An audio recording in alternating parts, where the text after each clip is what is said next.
Hello, and welcome to Gallifrey's Most Wanted. I'm Ross Aiken. I'm old too. We've landed. South Croydon. Hillview Road, to be exact. And I am Jason Miller, South Croydon, Hillview Road, to be exact. This isn't Hillview Road.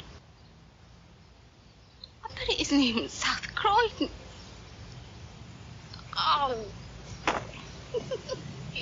Louis. So we're... Jason is here. Let me start over. Well, hello, and welcome to Gallifrey's Most Wanted. I'm Ross Aiken. I'm old who. And I'm Jason Miller, South Croydon, Hillview Road, to be exact. That's a good one. Folks, we're here to talk Hand of Fear and say goodbye to Sarah Jane, which is... I love the story, and I've had issues with the story, so I'm really looking forward to talking about it, and having just rewatched it twice in the last 48 hours. So let's go to the little synopsis from the program guide by the amazing Jean-Marc L'Officier, and then we'll be right back.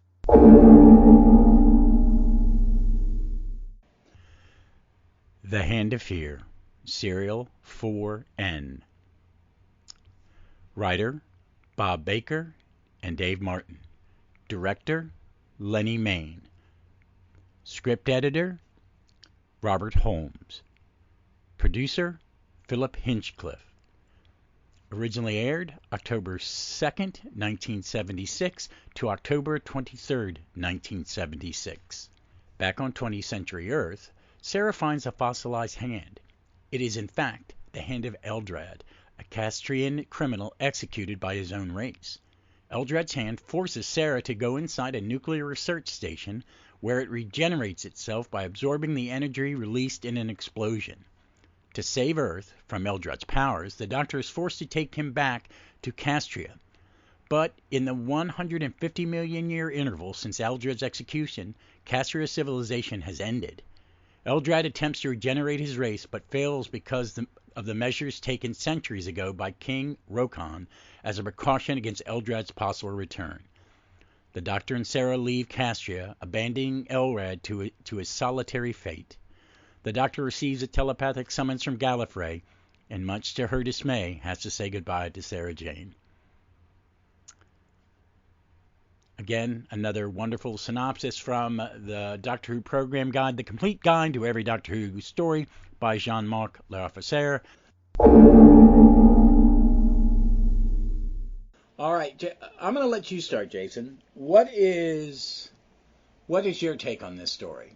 Just general on like dislike.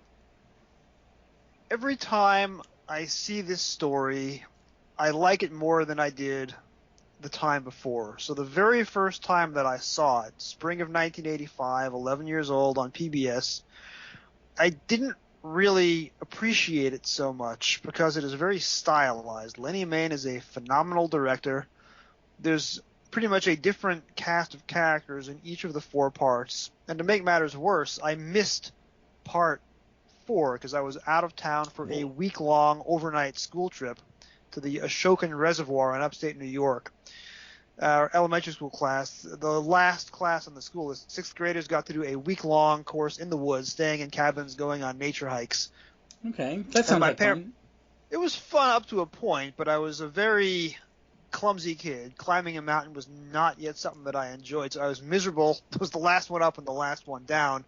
But what made me even more miserable is that my parents were not able to tape Doctor Who on PBS for me every night. So I missed the last part of Hand of Fear and a good chunk of Deadly Assassin. So I only saw parts 1, 2, and 3. So I missed Sarah Jane's farewell scene. Just didn't enjoy it. The first time that I really enjoyed Hand of Fear was when I was in college, and it cycled around on Maryland Public Television. And Where did you go to college? In Baltimore. Which one in Baltimore? Johns Hopkins. Oh, okay. Well, I mean, yeah, because it's Baltimore. You can't swing a dead cat without hitting a college somewhere near their place. Yeah, there's U Maryland at Baltimore. Townsend. There's University of Baltimore. There's Towson. It used to be called Towson State when I was there. There's Loyola of Maryland, which was primarily all girls, but it was integrated by the time I got there. So yeah, there was a college every 5 feet. Yeah. So It aired right around Thanksgiving 1994, my senior year, and I hadn't seen it in years, and I watched it. That was the first time that I really appreciated the direction on the story, because at this point I was already minoring in film studies. I had just finished a semester-long course on the films of Stanley Kubrick, and it was the first time that I watched to pay attention to what the director was doing as opposed to what the actors were saying. Yeah. And part one is very stylized. There's not a lot of dialogue. There's a lot of special effects. It's really Lenny Mayne doing his masterclass. Yeah. And tragically, he dies soon thereafter, and it's his very last story. So that was really the key for me. And then later on in life, I was watching the Sarah Jane farewell scene in part 4. I finally add this to the very small list of Doctor Who stories that have made me completely lose it emotionally. Yeah. Ian Chesterton showing up at the end of Power of the Doctor made me lose it. Sarah Jane leaving at the end of Hand of Fear made me lose it after I had finally lived through a similar experience myself in my own professional life. So the end of the story has gutted me, and the direction has fascinated me, and Tom Baker and Elizabeth Sladen are at their peak. So Yeah. there's really very little to dislike about this story 50 years on. Yeah, I've always liked this one because it's a good goodbye. There are so many crap goodbyes in Doctor Who. More are bad than good, I think. If I was to kind of go through and judge them, I think more are bad than good. I think this one, and what I've always liked, I think it's a good story. I mean, I think it's I think it's paced well. I forgot how much of the female Eldrad is in part 3, because I was watching and okay, she doesn't pop up until the end of episode 3, because I didn't, I was kind of going and wouldn't remember where things were. But it is a great action film in a lot of ways. It's good high-end science fiction. I like the character designs. I like the spaceship models kind of, it's late 70s Doctor Who, so it's a little bit dodgy, but she's great. Everything looks great. And, Elizabeth Sladen and Tom Baker are really good in it. Really, really good in it. Last time I watched it, I was a little put off that time. And that's why I was breezing through stuff. I was in the middle of a rewatch, and I had kind of picked it back up during Pertwee, and then I kind of rushed through Baker, like wasn't paying as much attention, I think. So part of it that's like, this is her final story, and she's in a transfer an episode and a half.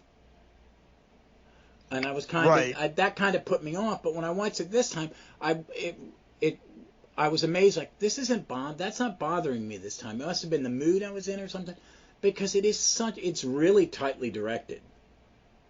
There's no fluff. The guest cast is incredible. There's that moment where the head of the nuclear power plant calls his wife. Ooh, yeah. It's that even when I was a kid, that got me, because when I was in high school, my plan was to go to college and be an actor, and I was like, that's the way you deliver that scene. It's not fraught with emotion. It's a couple deep breaths. It's a couple pauses to make sure you don't break, because you're trying to say goodbye without saying goodbye. And like this time, I really caught it. Goes, I just want you to know I'm here. So, and I don't know if the actor's thinking that that's a way to tell her that when you hear the news, when you hear, like, because they're waiting for this nuclear plant to explode. Everybody thinks it's going to, it almost explodes, 3 times?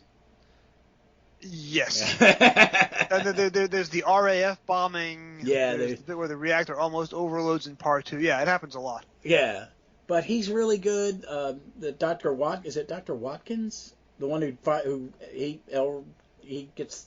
That's a great stunt when he falls off that tall stair when him and Tom Baker are battling on the stairwell. All right, so that's Dr. Carter, the one who falls yeah. to his death from the top. He's Rex Robinson. He was part of Lenny Mayne's repertory company. Rex Robinson was also in The Three Doctors, playing a good guy. He was also in... Oh, he was the scientist whose device it was, wasn't it? Yeah, playing a doctor there as well. And then he played one of the weird-haired miners in Monster of Peladon. The good guy, Gebek. Oh my So this is God, the that first is time him. that he's playing a villain under Lenny Mann, and his death is pretty tragic because you think he's going to be a major part of the story. It's the kind of guy the Doctor usually teams up with for an entire 4-part story, and then he gets killed in part 2. It's a nice subversion of expectations. But the one that I really want to talk about is the guy you're thinking of, the guy who makes the phone call to his wife in part 2 and Yeah. then survives in part 3. That's Dr. Watson. In the original script, and I'm looking at the the Blu-rays, the BD-ROM. I've got the BD-ROM open. I've got the rehearsal scripts, and I've got the production note file, which is hundreds of pages long. There is a series of handwritten pages in the production note file on the BD-ROM, which has, I assume it's written by Lenny Mann, and it's his handwriting. It's all the actors that he wants to cast in the various roles, right? Okay. So the guy who plays Dr. Watson, the guy who calls his wife and talks to his daughter and says, "Put mommy on the phone." Great performance. That's played by Glenn Houston, who later on was in The Awakening, one of my favorite Peter Davison stories. Oh, But he's that's not. he's her. Is he? Oh, is he Tegan's uncle? No, he plays Ben Woolsey, the farmer who's drafted into the games and eventually Okay. turns against the Malice and joins the Doctor's side. Gotcha. Plays a good guy there. But that's neither here nor there. The kicker is Lenny Main's notes as to who he wants to play the role of director. He's got several names. Some of them I know, some of them I don't. One of the names that he wants to play the director, the part that goes to Glenn Houston, is Anthony Ainley. And this is years before Anthony Ainley becomes the Master. Oh, We could have had Anthony Ainley doing that emotional scene on screen, but that's not even all. I'm going to give you 3 guesses as to what legendary actor who's never been on television Doctor Who but is very well known in other sci-fi franchises. What other legendary sci-fi actor was shortlisted for this role, Dr. Watson, the director of the nuclear power plant, in the handwriting of director Lenny Main? All right. Was he famous in science fiction back in the 70s, or did he become famous in science fiction after that? No, he became famous in science fiction after. Stewart? Yes, you got it right the first try. Yeah. Patrick Stewart. Mm-hmm. Oh, he would have. Patrick That's even pre-Life Force, because I think Life Force and Excalibur the first times I ever saw Patrick Stewart. He was Royal Shakespeare Company. He was but in over here, Hamlet with Lalla Ward, and when she said she was leaving the RSC to join Doctor Who, he laughed at her. And then 7 years later, he goes to Star Trek. Who's laughing now? Yeah. Well, you see him interviewed about Star Trek. He wasn't sure about it. It was more to get an audition in, the U.S. Yeah. And then you see him in that fucking hairpiece they put him in. It's awful. The worst rug ever. That's cool, though. I'm surprised he didn't. And, sometimes it's, you like a Doctor Who TV role. And Stewart did a bunch of British TV, didn't he? He's in I, Claudius. He's in... Yeah. Yeah. I mean, that's paying for your kid's dental work.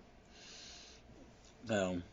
It's the kind of role he conceivably could have done, but I guess he was doing other things with Shakespeare at the time. Anthony Ainley was probably more feasible, but this is right around the time that Anthony Ainley is filming The Land That Time Forgot, so maybe he wasn't available. Yeah, that's a movie I went and saw at the base at some cheap, I think it was when my dad was at the Army War College in Carlisle. Because I love those Doug McClure movies. I mean, I've not rewatched them in years, though. I don't know. I think that one holds up. Because I think that's it holds up. The first act holds up. The submarine warfare stuff. Once they get to the island, it doesn't quite hold up so well for me. Yeah, it is really kind of low. It's like low end Harry. It's not even Harryhausen. It's there's someone they're trying to do that kind of thing. What is interesting is the Doctor Who connection to The Land That Time Forgot, because David A. McKinty, who wrote a bunch of New Adventures and other books in the 90s and 2000s, was a big fan of that movie, was always name-checking Doug McClure in his books. He actually, and bearing in mind that David A. McKinty is the guy who wrote several books about the Master for the NA and the MA and the PDA range, he took Anthony Ainley's character, Dietz, one of the German submarine commanders from Land That Time Forgot, and put that character as a character in White Darkness, his very first New Adventure. Well, that's cool. I didn't know that. I like those movies. Because as a kid, I would just go to any science fiction movie, good or bad. You know, Yeah. heck, I went and saw Parasite with Demi Moore. Oh gosh, good luck. Well, I was in high school, so there were drugs involved, and it was the 80s. So, but yeah, but I like this one. I really enjoyed. I love the cast. I think there's no fluff, and it is tightly well directed. And I'm not as well up on some of the directors. I do like Lenny Mayne because I think some of his in the 70s are the better ones. Because he just says, especially like. And I think he makes some that I think are kind of less, you know, I don't love the two Peladon stories. I don't love them, but they're aspects of all of them. And did he do both or just one of them? He did both. He did both. Okay, I thought he did. Because I think it's probably making them better. You know what I mean? Yeah. Especially the Sarah Jane one, which is a little all over the place. So, but yeah, I like this one, and I think this time when I went through it, when I was watching it, I really enjoyed it more because it was really better paced than I remember it from the last time. And it's a good Doctor Who monster, and I think Eldrod's a really good bad guy. And I think, is it Stephen Thorne playing? Is it Stephen Thorne playing him? I'm kind of forgetting. For a few scenes, the idea was, so this began life as a 6-part proposal. Yeah, and on the BD-ROM is the full outline for parts 1 through 6. It was supposed to go into the season 13 finale slot that ended up going to Seeds of Doom, which is one of my favorite stories, so I'm glad Seeds of Doom won out. Mm-hmm. Philip Hinchcliffe then writes a note saying, "I'm sorry, this is not workable. Let's punt it over to next season and assign it to an excellent director in season 14. Ends up being Lenny Mayne. Robert Holmes then drafts the outline himself and gives the outline to Bob Baker and Dave Martin and says, "Here, give me a quick turnaround 4 scripts on this," which is exactly what they do. Yeah. Could have been a 6-parter with a lot more aliens. They would have been called the Omegans. But as it turns out, because now they're down from 6 parts to 4, they have the idea that they're going to have a different incarnation of Eldrad in each part of the story. Because remember, Doctor Who's are not movies back in the day. They're 4-part serials. Yeah. So 5 minutes of each episode has to be given over to recapping what happened the week before. Oh my God, the recapping between 3 and 4 is really long. When the guy, when the technician goes into the is it 3 to 4? Yeah. When the guy goes, that's 2 to 3. Where the 2 to 3, technician 2 goes to into 3. the pile. Yeah, that is really just. I was like going, man, and they reshot. I think sometimes did they ever not reshoot it? Sometimes they did, but not only that, they also would have to have dialogue in part 3 that duplicated dialogue in part 2. Because if you missed part 2, there was no rerun, and there was no previously on Doctor Who and the Hand of Fear. So there's dialogue scenes in every episode that are mirror images of dialogue scenes from the previous week. And if you're watching that in movie format, it's dull and repetitive. Then you're wondering why they're mounting the same scene 5 times. It's because they had to. But getting back to the weekly serial notion, there's a different version of Eldrad each week. First, the fossilized hand, then the Thing from Addams Family incarnation of the moving hand. Then Judith Paris plays the female Eldrad, which is, I think she gives the best performance. I was disappointed when she changes into Stephen Thorne in part 4. But another interesting bit from the casting notes that Lenny Mayne kept, the original choice that he wanted to play female Eldrad was Rula Lenska, musical theater actress, winds up having a big part in Resurrection of the Daleks later on in season 21. And sold pantyhose in this country. And had a very famous mop of red hair, and she would have been playing Eldrad in a skin-tight bodysuit with the hair not visible. So maybe it's just as well we got. Well, I just pulled up the actress who played Eldrad's IMDb, and she's still working. Wow. She played Wendy Mitchell in The Crown for 2 episodes in 2020. She did a show called The Change, 1 episode. That's amazing. Yeah. She's born in 1944. She's not that old. No, she would have been 30, 31 when they shot this. Yeah, but she was in a show. She was in the film version of Phantom of the Opera, playing Carlotta Seamstress, her dresser, which isn't a small part. And now she's almost 80 and she's still working. That's amazing. Yeah, actors work till they drop. And Stephen Thorne, tremendous Doctor Who bona fides, because he was previously cast by Lenny Mayne to be Omega in the Three Doctors, and then he later did one of the Barry Letts Third Doctor audios in the 1990s. He's the voice of the bad guy in the radio serial of The Ghost of N-Space. Oh, that's right, which is a Third Doctor Brigadier Sarah Jane story. By the way, when this was written as a 6-part outline by Baker and Martin, it was originally a unit story with the Brigadier in it. And by the time you get to season 14, Unit's been written out. That's why Unit is not in the story. But it was originally a Brigadier story. Yeah, and weren't they supposed to kill him off? It was also another one where they'd kill him off. It's possible. I don't remember that from the outline. There was a note in one of the IMDb, one of the wikis, and I was like, I don't think I'd ever heard that before. Yeah, they seem to want to kill him off in every story, and it finally happens in the Stephen Moffat era. I still, my thing is, why did he never appear? And this is on Davies too. It's like, why didn't he appear before he got too old? Why was he only in a Sarah Jane? I never understood that. I just don't. It's like he could have sat behind a desk. Yeah, he was old. You could have had him in scenes. He could still do it because he was good in the Sarah Jane episode. He was really good. May have had to do with reasons of health. He spends most of that Sarah Jane episode sitting in a chair. So I'm looking at the outline for Part 6 of the Bob Baker, Dave Martin version. Nothing in here for the Season 13 version of the story where the Brigadier is killed off, but there's a character who shows up in the last 2 parts of the Hand of Fear 6-part outline, Drax. Chief mechanic to the Time Lords, bit of an entrepreneur, likes the Doctor, wants to help, but motive's not entirely altruistic. Doctor hoodwinks Drax into coming with him. Where have we seen that description and character before? Well, God, I think I like the Baker. What are they called? The boys from Bristol. Yeah, the boys from Bristol. I like their earlier. So I think toward the end, their stories aren't as good.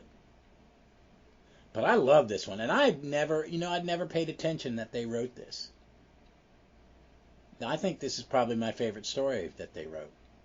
They were famous for biting off more than they could chew and writing stories that could not be visualized on a BBC budget. But I think this one works.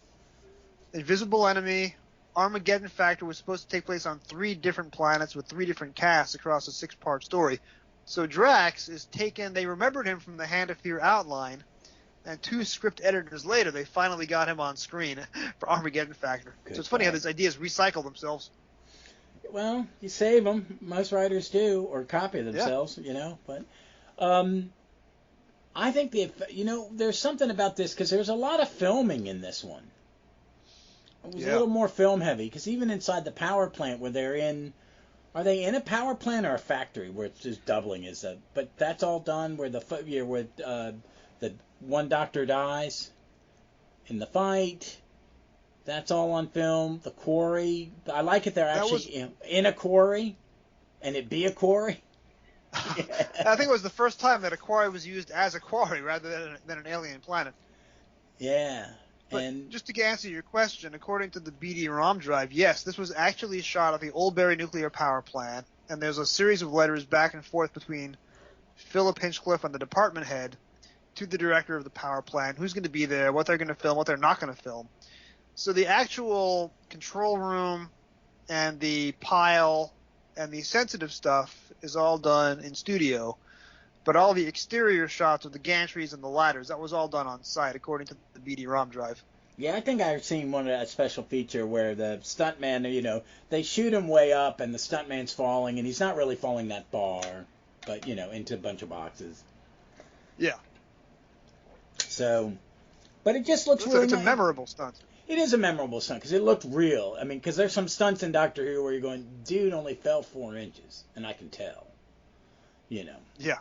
But it just seemed to, it works really well. I liked it. It was good science fiction in a lot of ways. I like the idea of, the silicon life form. I think they looked good. You know, I've seen dodgier costumes. She looked great. She Yeah. looked really, really good. And she is so good in a part that could be so over the top. She never really crosses that line, ever. And there's some dialogue that really reflex for an actor would make you want to go over the top with it. Right. I don't think she ever crosses that line. And it's just so solid in every way that it works so well that, you know, I wasn't distracted. I didn't get bored. Because I've watched this one. I've probably seen this one 20 times, 30 times. You know, Yeah, so same I've seen here. number. That it pulled me in more this time. So, and I think this is Tom when Tom when he has a good director is much better. Yes. Because Lenny's, yes, Tom, that's a wonderful idea, but let's do it both ways. You know. So here we go. I found it on the BD-ROM drive. You are correct. Mm-hmm. I'll read it out. The Brigadier was originally going to be killed off in the 6-part outline. And so the Brigadier goes out in a blaze of glory, ramming and destroying the Omegan ship as it hits the atmosphere. The flash of the impact fills the evening sky as the Doctor and the others watch. A sadness descends on them all. Okay, so you're right. There is a 6-part version of this story that would have killed off the Brigadier. So the original version, was that the Bristol Boys? Or was it... Okay. That was the Bristol Boys. And then again, Hinchcliffe says, we can't use it. It's not good enough. We'll just punt it to the next season and make it shorter. Okay. But there's a few different versions of their 6-part outline on the BD-ROM drive. So I found the one where the Brigadier is ostensibly killed off. Yeah. And I think this is... Because we've talked before, and I agree with you, the Hinchcliffe home era is pretty tight. And I'm a big fan of it. Even though, you know, it's not my favorite era, every time I watch it, I went, man, the quality is just consistent. And they're getting away from their retelling of old classic monsters at this point. Because what's Mask of Mandragora, and then this, and then Deadly Assassin, which is so unique, even now. So that's an interesting point, and if you look at the 3 Hinchcliffe home seasons, 12, 13, 14, there's a different focus in each season. So the first year is the returning monster season. It's Tom Baker's first year. They don't know who the Doctor's going to be yet. So they bring back the Daleks and the Cybermen in back-to-back stories.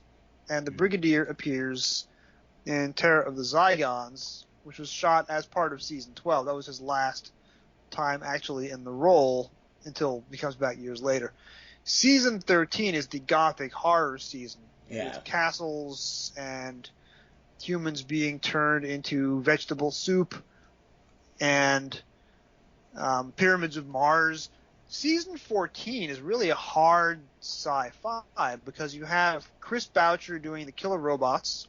You have Chris Boucher doing the story about God, the computer, going mad and creating 2 rival civilizations, one technological and one savage.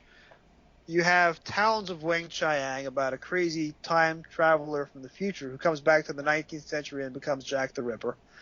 You have Deadly Assassin, which is really the first virtual reality television production, the Matrix sequences. Yeah. So season 14 moves away from the gothic horror and goes towards hard sci-fi. Philip Hinchcliffe was not a sci-fi fan himself, so a lot of this is coming from Robert Holmes or the component writers. Yeah.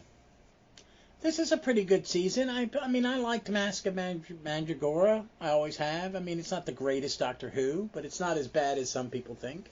I love it. I love any time Doctor Who goes into the past. I think it's I all do pretty too. much golden. I think that's probably why I like it, is I give it more of a benefit of the doubt, you know, because I want it. It's a time travel show. Because it really bothers me in later seasons when you have no. Yeah, so to echo what you say, I love when Doctor Who goes back into the past. So you have the 15th century Italian setting. And yes, there's not a whole lot of actual authentic Italian accents in the thing. But Philip Hinchcliffe had been a tour guide in the 1960s, and he knew Portmeirion in his own line of work. So they did the location shooting for Mask of Mandragora in Port Marion, and it looks terrific, Yeah, and it it gives it a does. real authenticity. And then the very next story after that, Hand of Fear, you have the location setting in the quarry, and you have a lot of film shooting, and you have the location stuff in the nuclear power plant. And then after that, Deadly Assassin has location shooting in what appears to be a tropical jungle where the Doctor is hunting Chancellor Goth. So yeah, I think season 14, it's hard sci-fi, there's a lot of great location shooting, and there are some controversial aspects, of course, to Talons of Weng-Chiang, but it was widely regarded for a long time as one of the greatest Doctor Who Yeah, I'm one scripts of of all those that time. I still see it as there because on paper it is, I mean, we can't go back in time and change the fact that they hire the wrong actor. And Robert Holmes was not shy about putting ethnic slurs into his script. So there are several ethnic slurs in Talons of Weng-Chiang. If you look at the BD-ROM drive for the Trial of a Time Lord season, he Yeah. actually put ethnic slurs into part 13, which is the last thing that Robert Holmes wrote. And Eric Sayward removed those when he redid part Okay. 13 Well, I for mean, it makes production after sense for Robert the Holmes died. police to make derogatory comments. You don't have to use an ethnic slur because. Yeah. But my bigger problem is less that the white guy playing the Chinese general bad because he's a victim. Because Wen Chiang is a victim. Yeah. And I think he portrays it in that manner that he has been used and he's broken. And I like that. But it should be played by Chinese. But you don't put the ethnic slur in the Doctor's mouth. Right. That's I don't want to spend the whole episode on Talons, but when Lee Sen Chang dies, the Doctor is legitimately remorseful and pays him a compliment. And Tom Baker's Doctor in that era was not paying a lot of compliments. Yeah. Then he turns around and he meets Magnus Greel, the time traveler from the future, who's the real bad guy, and he is horrifically disrespectful to Magnus Greel. So he's nice to the Chinese character, even though the Chinese character is being played by an Englishman. And he's terrible to the white guy who's posing as a Chinese god. So it's a little more nuanced, I think, than the worst criticisms of Yeah. Talons. I like Talons on the whole, in spite of the ethnic slurs. It's a terrible thing to say. But I think Talon's script is so strong that you find yourself enjoying it in spite of yourself. And that's why for the longest time it was considered one of the all-time classics. But it's all part of this very, very strong season. I think the story that I like the least from the entire season is Robots of Death, and that's often considered one of the all-time greats. So that makes it a very, very strong season. Yeah, it is. It is. Because Robots what is that? That's a great finale. That is a great season. I forget about it. And then the next season's pretty good. I think this is Hinch's and Holmes' last season, isn't it? This is Hinchcliffe's last season. He was pulled and put to work on a cop show, and they brought in Graham Williams to replace him in season 15. Graham Williams did not quite have Hinchcliffe's genius for taking a small budget and stretching it very, very far. So there is a noticeable drop in quality for parts of season 15, which gives us The Invisible Enemy and Underworld, two stories that had very, very troubled productions. Graham Williams later turns it around, and I think season 17 is excellent across the board, with the possible exception of Nightmare of Eden. But season 14 is Hinchcliffe's last, and he goes out on a very high note. Yeah. Because I have a problem with like the Key to Time season, but just because it's inconsistent. I have stories in that season I love, Ribos Revelation, Android, and Terra. I love both of those. Those are very, very witty scripts. Rebus Operation is hilarious. Oh my God! I think Pirate Planet is Douglas Adams trying a little too hard. And if you read the hardback novelization of Pirate Planet that was based on Douglas Adams' original scripts, it's really not it's just trying way too hard and it's not funny. Anthony Reid, the script editor, rewrites it for television and it's much better, but Stones of Blood has some very witty stuff. Yeah, I like Stones of Blood. Androids of Tara is a very clever script, and then the last couple are a little more uneven. But I think there's a lot of really good stuff in the Key to Time season, even if you don't like it as a whole. Oh no, I think it as a whole. I think I enjoy it as a whole, and I just don't like the parts. It's That's kind of the way I get it. Yeah, because because a Megan factor is just, it's like at the end, it's like, what is this, like a different story? You know. But let's get back to Sarah Jane, because I do want to talk about this. I think, because I said earlier that there are a lot of bad exits. You know, they're really bad exits, and I think that final scene she's so good, and he's so good. And there are moments she has when I watch Star Trek sometimes, and Patrick Stewart, especially in like 90s Star Trek, where it's like I'm thinking, hey, Sir Patrick, this is just Star Trek. You can dial it down a little bit. You don't have to work so hard. That she is just, I think, it's just she's the quality of her acting is so much better than a lot of people's in the show in this era at times. And I think her and Tom Baker are so good together because of the mutual respect and the friend. You know what I mean? That she makes him better. I think he is sometimes more controlled in scenes with her because he's got a good scene partner. There's an amazingly underrated scene in part 3. Not the departure scene, but the Doctor is going into the power plant after the RAF bombing has failed. And he's going to go in by himself to talk to Eldrad and negotiate. And Sarah Jane disobeys his orders and runs after him and catches up to him inside the gates. And he says, I told you to stay behind. And she says, I worry about you. And then he says, I worry about you. It's a short scene, but it's really emotional. I don't know if you want to play the audio. But that's just an example of the great work they did. They made each other better. And if you look at previous companions, they were there for subplots. The TARDIS crew would split up, and Jo Grant would have a side quest with the third Thal from the left, or she would go off to work for Professor Clifford Jones on her own. Sarah Jane is kind of the first companion that never gets her own subplots because she is there as the Tom Baker Doctor's Tom Baker to English translator. Yeah. So she is always next to him in scenes, and she is being his hype man. And if you look at stuff like Seeds of Doom, they have this great chemistry where Tom Baker is just acting like an alien, and Sarah Jane is either defending him or explaining him or apologizing for him to other characters. So she very rarely leaves his side, which is pretty unique for companions. So the scene they have in part 3 here, where they both say they worry about each other, it's the closest you're ever going to get to a Doctor and a companion saying, I love you. And Russell T Davies picks up on that when he brings Sarah Jane back for school reunion. Yeah, and I love that scene. Leslie, for her first guest on, I made her kind of jump through, so she had to get to certain ones, and I made her watch School Reunion.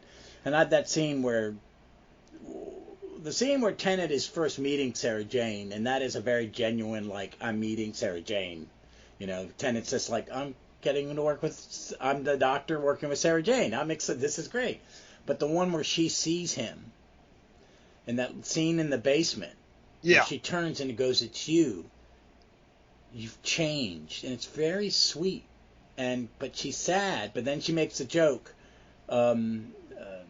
She comments on his appearance. And then, when K9 dies, that's a little more emotional than I thought she would be. But it all made sense. She's just so good. And I will make a confession. I have never watched the last 6 episodes of Sarah Jane. Oh, wow. Because Vic had to check on me. She's only checked on me when 2 celebrities have died. One was Levon Helm from the band. Yes, I and know the other Levon was, Helm. And the other was her. She was like, did you hear? And I said, yeah, I'm kind of a wreck. And and when it pops up, it's the anniversary of her death. I always go and find CBBC did a little memorial tour, and they used Elvis Costello singing the song "She" with a video montage of her. Oh, wow. Yeah, and I always thought, I didn't realize that until years later, that's not a Costello song. It's a jazz standard that his father used to sing. Huh. So, but it's just because, and she's so good. The goodbye is so well done. It is so well done. Like she goes, "Don't forget about me," and when he says, "No, you don't forget about me." But it was genuine. For you, though. Hmm? I've got some news for you because I'm looking at the BD-ROM. That is not as this was scripted. So Bob Baker and Dave Martin hand in their rehearsal script. And once they decide that this is going to be Sarah Jane's last story, Robert Holmes goes in and writes the departure scene himself. Yeah.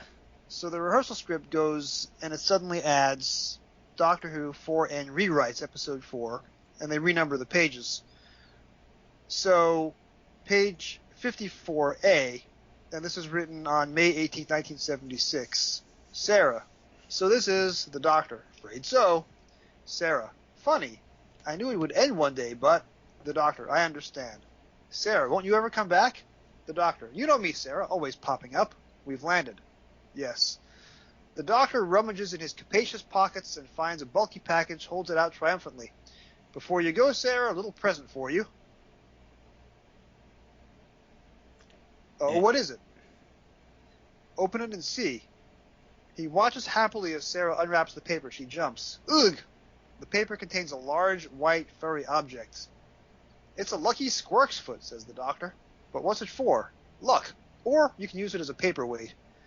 Sarah, that's what people always say about totally useless objects. Oh well, I'm afraid I don't have anything very much. Doctor, it doesn't matter. You keep it, pressing the foot on him. With the scrapes you get into, you need all the luck that's going. And then there's a couple more goodbyes, and then she leaves. It's been fun, hasn't it? Yes, Doctor, it's been fun.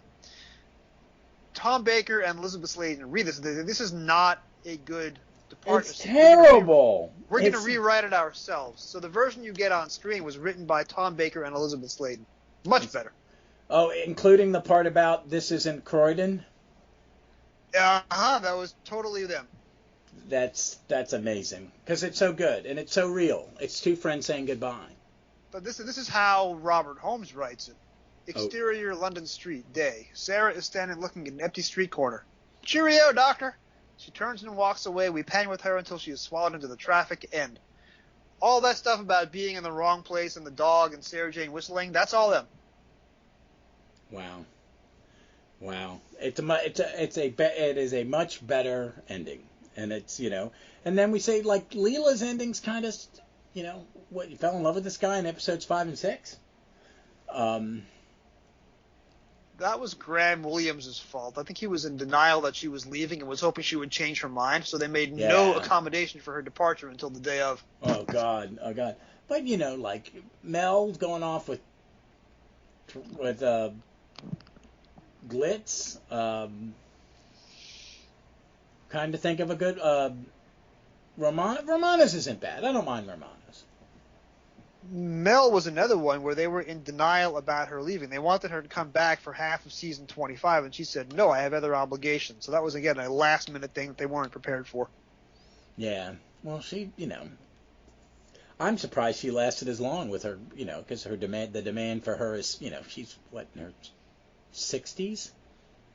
And she's still in demand. And she's back. She's back on the show for the first Trudy Gatwa season. Oh my God, I'm looking forward to that. I like that Davies is bringing other old people back. It worked. It's surprised he didn't do it more often because it worked so well with Sarah Jane. I mean, it is Sarah Jane. I mean, I can see where you don't want to go to the well too often and you want to tell your own stories. But now that he's back for a second term as showrunner, he can do whatever he wants. He doesn't have to worry about, this is a brand new show. I don't want to alienate new viewers. The new show is now in its third decade of production, the aughts, the teens, and the 20s. So he can do whatever he wants at this point. And he also has the support of Jane Tranter and Julie Gardner as his bosses again. It's like they know.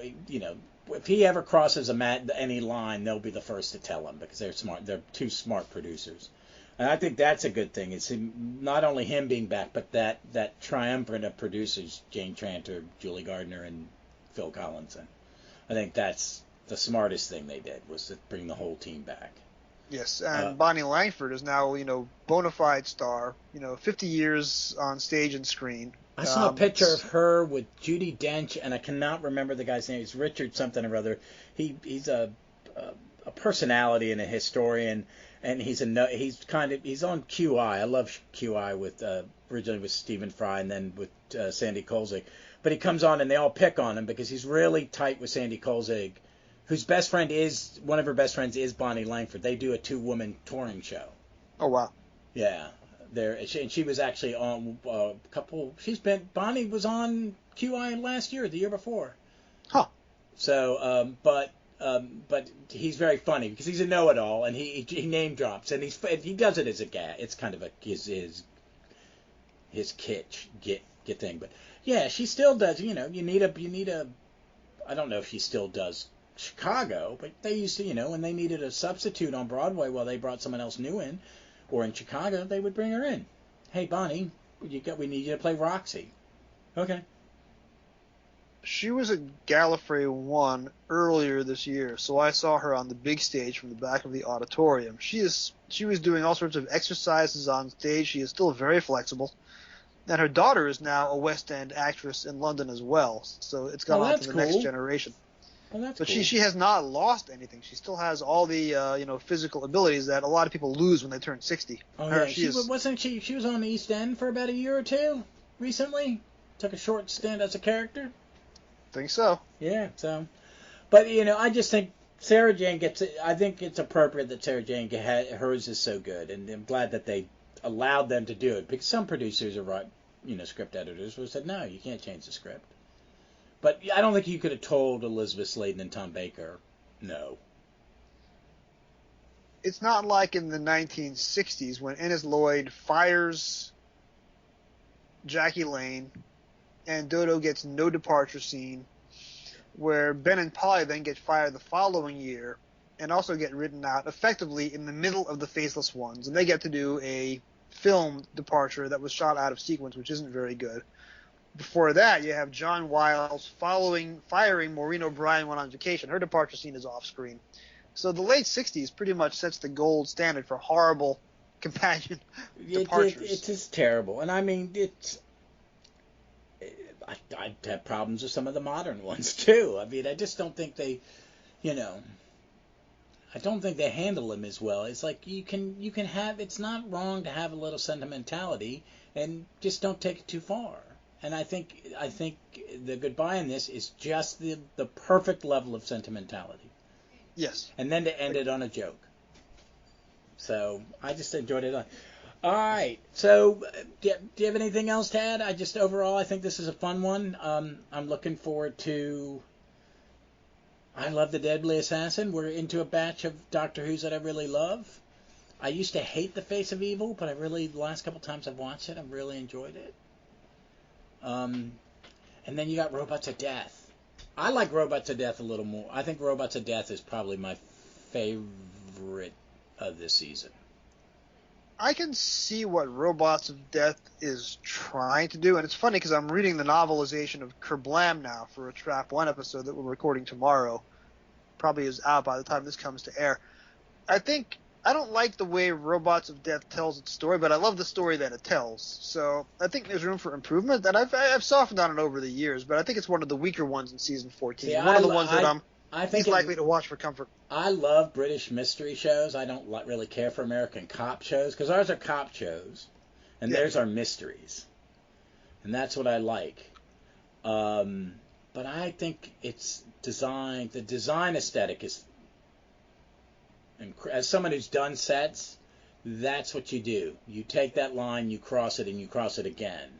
Because, they could have been in crap jumpers, or like, I love Planet of Evil with the where Sarah Jane and the Doctor are on that mysterious planet, because I like the planet set, but the costumes of the spaceship people is like it's like, I mean, I'm safe to say that it looks like Camp Buck Rogers. Huh. And so, but I really love, I think because of my love of all the being forced to watch as a child, and I still do, watching Masterpiece Theater mystery. And so I think that's why that's why I like it, because it is a good mystery. So, all right. So Jason, tell the people where they can find you on the interwebs.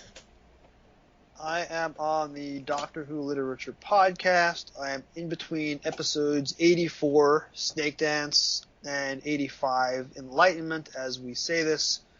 You can find me on podcasters.spotify.com/pod/show/Doctor Who Lit. Spell it out, DOCTOR Who Lit. I'm also on X, which is formerly known as Twitter, at Doctor Who Novels, Dr. Who Novels. It's the worst idea in the long, sad history of bad ideas. Well, And I'm just also on on his, Mastodon, I'm just at on his Doctor Who bad Novels ideas. at mastodon.social. Yeah. All right. Well, folks, it's as always, Jason. I'm gonna probably be. I'm gonna have to start planning. I've got the next few planned, but I'm gonna have to start planning the batch after that. The next one will be me and the amazing Melvin Pena covering King's Demon. He's excited. I'm not. I'm a big King's Demon defender, so I'm sure Melvin will put you straight. Oh my God. I don't know. So more plans coming for who's going to fill in as we get closer. And then as we get, I'm just going to say this, I will probably pause doing old stories about mid-November and just cover new Who and have people on to discuss that with me. And we'll go weekly while those, because I think the plan is that it's 3 episodes a week, and then with Tenet, and then the first Scooty around Christmas. So yeah, we have the titles for the 3 David Tennant stories. Yes. The Star Beast, which you as a big comics guy are going to love that. Oh God, yeah, I love there that. There is Wild Blue Yonder, which I believe is supposed to be the Neil Patrick Harris episode, and then The Giggle, which will be the Regeneration story. All right. I'm looking forward to it. I'm excited. I'm excited to see when they swap it over to Disney, because I want to see because folks, if you're listening in England, you on BritBox have most of your Doctor Who on BritBox. We do not. I mean, I have physical media. I popped in my lovely Blu-ray set of this, and it was gorgeously remastered.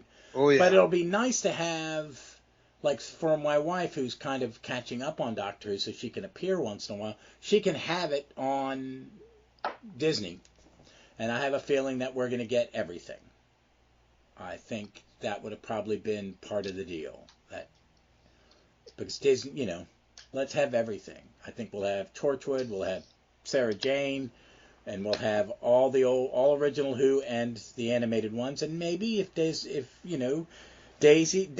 and Bad Wolf Productions have some money, maybe they'll finish animating the missing stories.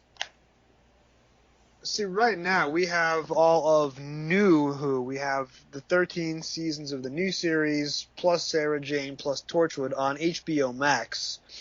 All of the Sarah classic Jane on stuff, HBO Max or on Max now? Yes. Another rebranding. It was when I was doing my pilgrimage and I watched Sarah Jane as well as Torchwood on the new series. It was all on HBO Max, which is now Max, which is as stupid as Twitter turning itself into X. Well, that's a conversation for another show. Kirby, who did guests on my comic one, he posted something about Warner Brothers, and he goes, some of the worst. He referred to what's going on at Warner Brothers Discovery, some of the worst media synergy he's ever seen, and I was like, dead on, because Zaslow's an idiot. What we're having. What the problem we're having now is with all these people, the studios who are fighting their writers and wanting to use AI to steal people's faces. They're not the creators. These are bankers. That is basically what they are.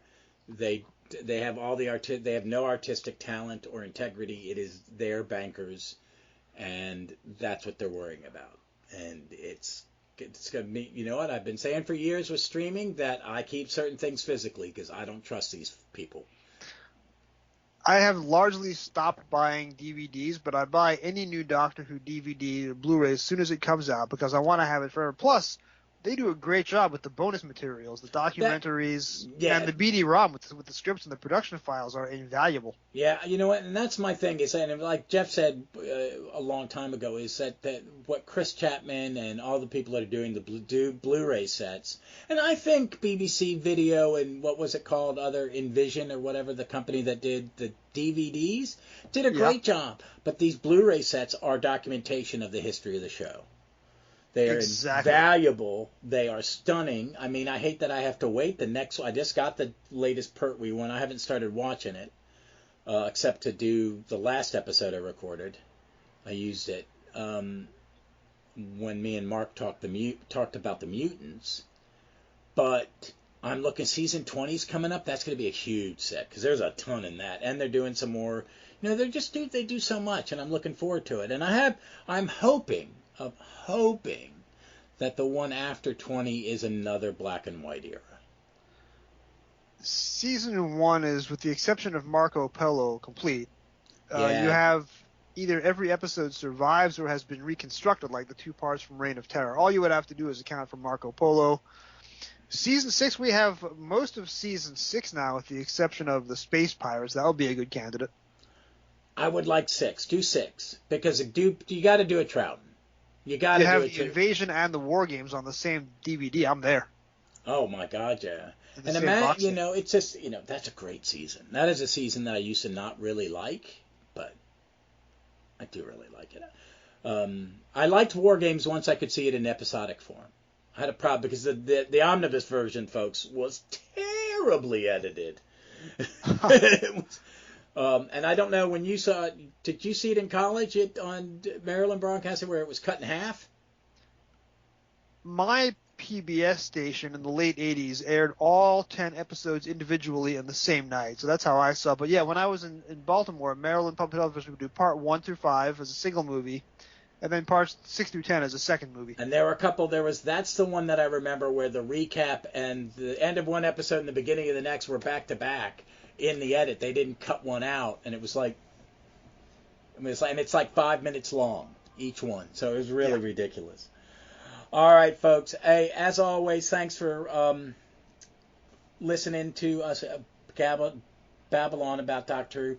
Please check out, keep following us at Gallifrey's. We are on Gallifrey's Most Wanted on pretty much every podcasting network. And you can find me on the internet, on X. Just check Gallifrey's Most Wanted. It's at Gallifrey's MW Pod. I share, for my sanity, you can find my Stop Let's Team Up, my comic book podcast, on at JSA4E on X or Twitter. But everything else is underneath. If you want to find me on Mastodon or Instagram or Threads, I've just merged them together, and it's just under Stop Let's Team Up because there's enough social media. I'm not doing both accounts. I am too lazy. So, but until then, folks, we look forward to seeing you somewhere in time